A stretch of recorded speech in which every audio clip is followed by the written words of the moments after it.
Good morning everyone. चलिए आज हम लोग ब्रेक इवन पॉइंट का जो हमने टॉपिक स्टार्ट किया था लास्ट वीडियो में, हमने एक पास्ट ईयर 2023 का क्वेश्चन को सॉल्व किया था और आज हम लोग इसका कुछ थ्योरी को देखते हैं फिर और एक क्वेश्चन भी करेंगे। क्विक एक थ्योरी इसे समझते हैं, क्या इसका फीचर्स होता है, क्या इसमें एडवांटेज होता है, देन उसके बाद एक आज एक क्वेश्चन को सॉल्व करेंगे जितना जल्दी हो सके। ठीक है, तो चलिए फ्रेंड्स, सबसे पहले हम लोग ब्रेक इवन पॉइंट को समझते हैं कि ब्रेक इवन पॉइंट क्या होता है। ब्रेक इवन पॉइंट वो पॉइंट होता है जहाँ पे बिजनेस को नो प्रॉफिट नो लॉस होता है। ठीक है ना, इससे हम लोग बोल सकते हैं total revenue equal to total cost. ठीक है, इसे चलिए एक ग्राफ के जरिए भी समझने का कोशिश करते हैं। अगर ब्रेक इवन पॉइंट एग्ज़ाम में अगर ग्राफ बनाने के लिए आ जाए तो उसे हम लोग ग्राफ में इस तरीके से रिप्रेजेंट कर सकते हैं। ठीक है, इसमें देखिए यहाँ पे जो फिक्स कॉस्ट है वो हमेशा कांस्टेंट होता है। ठीक है, उसके बाद वेरिएबल कॉस्ट, जैसे जैसे हमारा प्रोजेक्ट बनता है वैसे वैसे हमारा वेरिएबल कॉस्ट इंक्रीज होते जाता है। उसके बाद टोटल रेवेन्यू, अब अगर ब्रेक इवन पॉइंट ये है friends, total revenue total cost एक पॉइंट पे आकर के एक दूसरे को काटती है या फिर मिलती है बोल सकते हैं। उस पॉइंट को हम लोग क्या बोलते हैं, ब्रेक इवन पॉइंट बोलते हैं। अगर उस पॉइंट से ज़्यादा अगर कोई सेल होता है, अगर इस पॉइंट से ज़्यादा अगर सेल होता है तो उसे हम लोग प्रॉफिट बोलते हैं, और इस पॉइंट से अगर कम सेल होता है तो उसे हम लोग लॉस बोलते हैं। अगर यहाँ पे देखिए इस आंसर पे 3000 से अगर ज़्यादा सेल हुआ यानी कि 4000 हुआ तो इसे हम प्रॉफिट बोलेंगे, और अगर 2000 सेल हुआ तो इसे हम लोग लॉस बोलेंगे। कुछ भी 3000 से अगर एक यूनिट भी कम हुआ तो उसे हम लोग लॉस ही बोलेंगे। ऐसा कुछ भी नहीं कि 2000 हुआ तो। ठीक है ना, तो ब्रेक इवन पॉइंट से अगर कुछ भी अगर नीचे सेल हुआ तो उसे हम लोग लॉस बोलेंगे, और अगर ज़्यादा सेल हुआ उसे हम लोग प्रॉफिट बोलेंगे। ठीक है, चलिए इसे हम लोग थोड़ा और आगे बढ़ते हैं। यहाँ पे जैसे आपने जैसे देख रहा होगा कि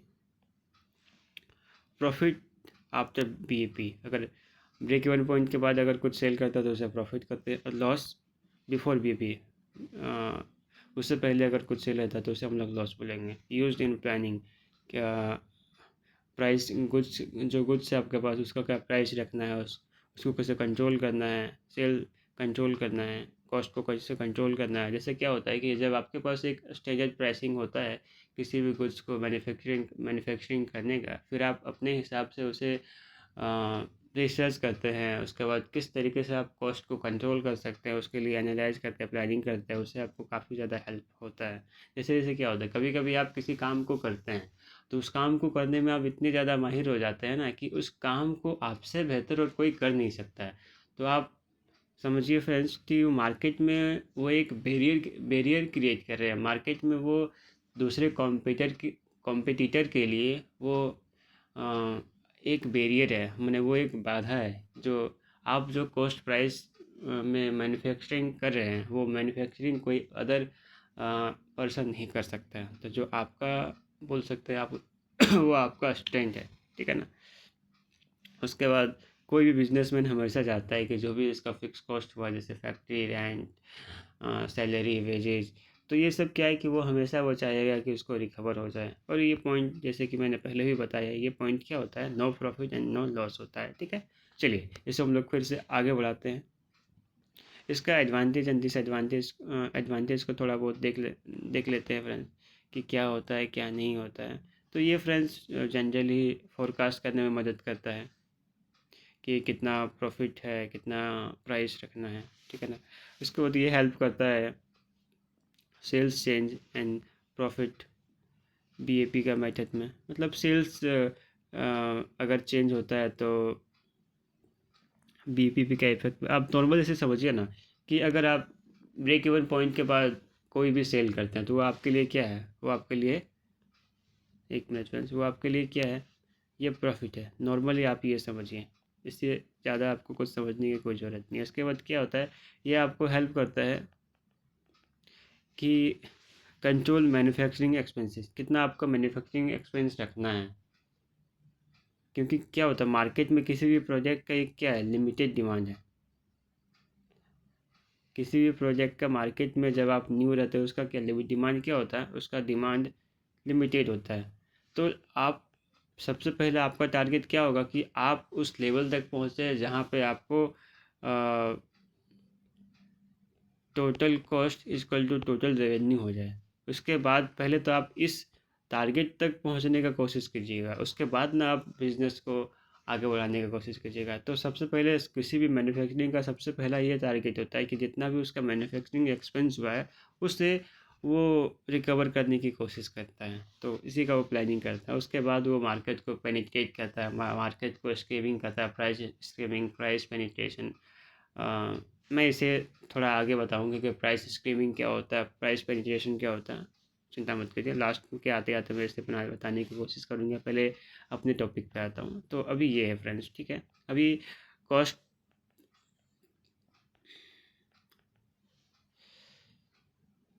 क्या है, to control sale distribution general overhead, कितना सेल कितना कितना सेल्स करना है, उसके बाद कितना डिस्ट्रीब्यूशन एक्सपेंसेस रखना है, कितना जनरल ओवरहेड रखना है, तो उसको कंट्रोल करने में उस हिसाब से देखिए फ्रेंड्स, जब आपके पास एक फिक्स क्या बोलते हैं, एक फिक्स कॉस्ट रहता है, यानी एक प्रॉपर प्लानिंग रहता है कि आपको इतना एक्सपेंसेस करना है, इतना आपका प्रॉफिट है।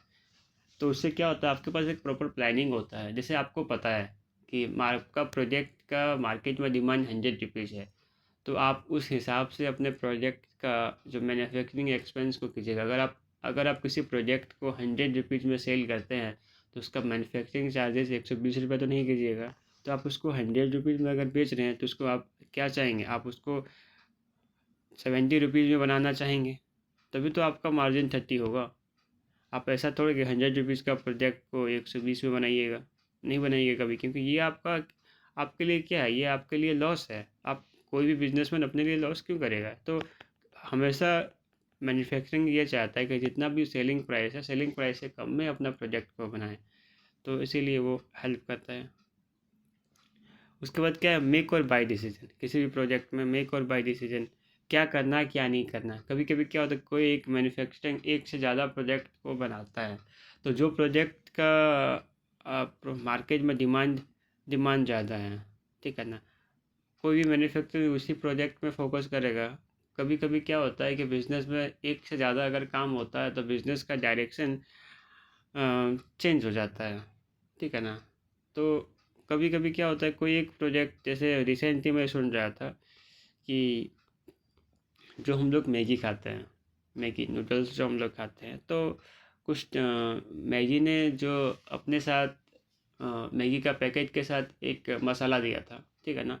उसका मोटिव ये था, मैंने रिसेंटली ये न्यूज़ सुना था, मैं उसका मोटिव ये था कि उन्होंने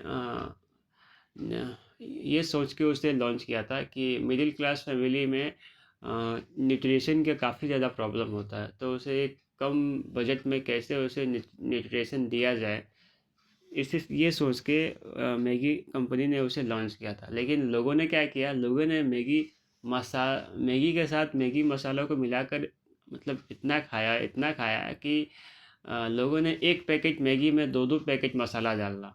लास्ट में मैगी वाले जो कंपनी है, उन्होंने क्या किया, मैगी के पैकेट के साथ ही मैगी का मसाला को देना बंद कर दिया। मतलब मार्केट, समझिए फ्रेंड्स, जो मैन्युफैक्चरर है, उन्होंने क्या सोचा कि वो एक, मतलब क्या, वो एक अलग प्रोजेक्ट है, ठीक है ना। लेकिन क्या हुआ कि उसका जो एग्जिस्टिंग मैगी का प्रोजेक्ट है, उसी के साथ उसे लॉन्च करना पड़ा। तो जो मैन्युफैक्चरर है उसको पता भी नहीं था कि उसका प्रोजेक्ट का जो डिमांड है इस हद तक होगा। तो कभी कभी क्या होता है कि कभी कभी आप कुछ बनाना तो अलग से आता है, लेकिन बना कुछ और जाता है और मार्केट में डिमांड भी कुछ और क्रिएट हो जाता है। तो ये मेक और बाय डिसीजन काफ़ी ज़्यादा इम्पोर्टेंट है। और ड्रॉप एंड ऐड डिसीजन, किसे ड्रॉप करना है, किसे ऐड करना है, ये भी डिसीजन ब्रेक इवन पॉइंट के एनालिसिस से पता चल। फ्रेंड्स, जैसे आप समझिए ना, जब आपके पास पता है कि आपका प्रोजेक्ट का ये डिमांड होने वाला है, ठीक है ना, तो जैसे न्यू न्यू जैसे जो कोई भी चीज़ आता है, टेक्नोलॉजी आता है, जैसे अभी का जैसे सिनेरियो है, अभी किस चीज़ का डिमांड है, अभी कोई भी अगर यंग यूथ के लिए जो बिलो 25 है, उसके लिए कोई अगर प्रोजेक्ट बनाता है तो उसका डिमांड काफ़ी ज़्यादा है। तो वही चीज़ है, मार्केट को आपको समझना होगा कि मार्केट क्या है। मार्केट के हिसाब से अगर आप कोई गुड्स को बनाते हैं, अगर आप एजुकेशन के रिगार्डिंग कुछ बनाते हैं, अगर आप टेक्नोलॉजी के रिगार्डिंग कुछ बनाते हैं, तो आपका डिमांड इतना है कि मत बोलिए फ्रेंड्स, भर भर के आपको पैसा दिया जाएगा। तो ऐसा कुछ भी नहीं है कि मार्केट खुला नहीं है, मार्केट बहुत ही ज़्यादा है, ठीक है ना। तो फ्रेंड्स, हमेशा किसी भी चीज़ का अगर एडवांटेज होता है तो हमेशा उसका डिसएडवांटेज भी होता है, ठीक है ना। तो देखिए, इसका डिसएडवांटेज को कुछ हम लोग समझते हैं। डिसएडवांटेज क्या होता है? All the should always constant total cost और टोटल वेरिएबल। एक फ्रेंड, इसे मैं समझाने की कोशिश करता हूँ कि कोई भी बिजनेसमैन ये सोचता है कि फ़िक्स कॉस्ट वेरिएबल कॉस्ट हमेशा फ़िक्स रहता है। तो ऐसा नहीं है फ्रेंड्स कि फ़िक्स कॉस्ट हमेशा ही फ़िक्स रहेगा और हमेशा वेरिएबल कॉस्ट और हमेशा टोटल कॉस्ट हमेशा फ़िक्स रहेगा। टाइम टाइम पे क्या होता है, ये कॉस्ट हमेशा चेंज होते रहता है। कोई भी बिजनेसमैन 1 साल पहले का प्रोजेक्ट रिपोर्ट देख करके ये प्लानिंग करता है कि उसका जो फ़िक्स कॉस्ट था 1 साल पहले आज भी उतना ही होगा, ठीक है ना। और 1 साल पहले जो वेरिएबल कॉस्ट था आज भी उतना ही होगा। वो टाइम टाइम पे क्या होता है कि चेंज होते रहते, due to inflation, due to demand and supply change होते रहता है। तो ये कभी कभी ज़्यादा महंगा पड़ जाता है, कुछ भी कारण, वॉर के कारण, कुछ भी के कारण, ठीक है ना। तो ये इसका एक एक्सेप्शन है, ये इसका एक डिसएडवांटेज बोल सकते हैं। उसके बाद हम लोग क्या बोल सकते हैं, अगर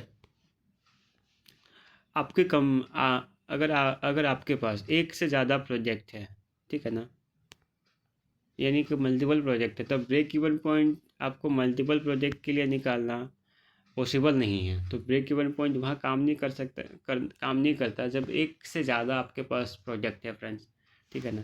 तो ब्रेक इवन पॉइंट आप आपके पास जैसे 10-12 प्रोजेक्ट, तो आप सारे का सारा प्रोजेक्ट के लिए ब्रेक इवन पॉइंट तो नहीं निकालेंगे। तो ब्रेक इवन पॉइंट वहाँ पे फ्रेंड्स काम नहीं करता, ठीक है ना। तो ये इसका एक एक्सेप्शन है ब्रेक इवन पॉइंट का। तो फ्रेंड्स, आज के लिए अभी हम इतना ही रखते हैं, क्योंकि अभी 12 मिनट हो चुका है। नेक्स्ट वीडियो में इसका हम लोग कुछ फार्मूला को देखेंगे और एक सम को भी देखेंगे, ठीक है। Thank you friends.